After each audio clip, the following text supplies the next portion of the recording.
Hey guys, Tavius here with more Dragon Quest Heroes. I just want to do some quick tips here again. And the first would be to pick up the quick adamant pendant. The basic effect is no recoil when attacked. So if you're attacked during a combo, you can still continue your combo without any interruption. It does not prevent things like being knocked down or put to sleep or things like that. And the second one is the first thing you might want to save up your mini medals for, and it's the quick dogged collar, and that will allow you to ignore enemy block. And the cool thing about this, I'm sure you've seen the knights with the shields. If they're blocking, you can attack them and continue your combo. It won't be interrupted by a block.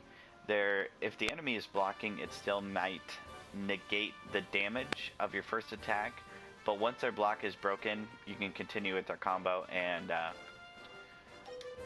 they're going to lose that defense from blocking. The other thing I wanted to mention is, if you notice, some of those recipes start to get pretty expensive, and if you want to get all of them, you know, your best place to get mini medals is here, the accolades, and I have one here. So, I'm sorry, this is not the best way, but this is a way. And there'll be one or two mini medals for each of these. Possibly there could be accolades with 3, but I have not ran into one yet. But the monster suppression as well. You get 1 for each 100 of the enemy you kill. And that's a good way to get a good number of them. Please take this. But the other thing I wanted to mention is you can also find mini medals in chests. And the chests with mini medals, I think, are set to have them, and I believe you can only find them once.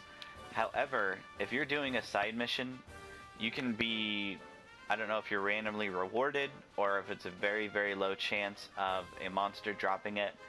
But I have been out doing things where I'm just killing, and then at the end of the session I'm rewarded with a mini medal. So there are other ways to get mini medals, and I'm sure it would take some time, but you can farm them that way. I just wanted to throw out here my most used party combination and kind of why. So obviously your main character here, but then you have the option of Yengus or Maya, and these are both your characters with a defense debuff to lower the defenses of your enemies. Maya has Sultry Dance, which takes a little bit longer to execute, and it's going to keep her out of the battle a little bit longer than Yengus's.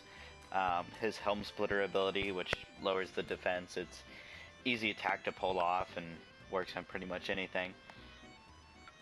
And Jessica is a good person to keep in the party for the Hustle Dance, which will heal all of the members of the party. And then she also has her Sexy Beam, which can be used for a small chance to convert enemies, which can be pretty helpful in certain situations. And then the last is Kuro, and that is for his Kabuff, and that's going to increase the defense of the entire party. And even him as AI, I notice he does cast that ability a lot, so I feel my party's defense is boosted without even switching to him and casting that. The other thing with Yengus, he's kind of a slow, heavy hitter, which might be a reason you might lean towards more Maya. She's kind of more fun to control, but like I said, her dance takes a little bit longer to pull off than his Helm Splitter. But that's kind of the main party I use most of the time, and why I use them, so that might help you out. Another tip here I wanted to mention was Deftness. Slightly increases deafness, requires mince none. Like I said in one of my previous videos, I don't come from a Dragon Quest Heroes background, so if you don't either, you probably do not know what deafness is. Deafness is actually your chance to critically hit. So there are some awesome abilities here with this. Like critical hits cause MP to be restored. That's going to keep your MP up so much. It's super helpful. So you definitely want to get this deafness, and especially the MP bonus with that as early as you can because, like I said, it's super helpful. So I guess level 16. Attack to increase, like I said, I don't really have these on here, but and then the other one is the tension extensions. Extends high tension by 2 seconds. And then most characters have another one in their exclusive ability as well. High tension by 4 seconds.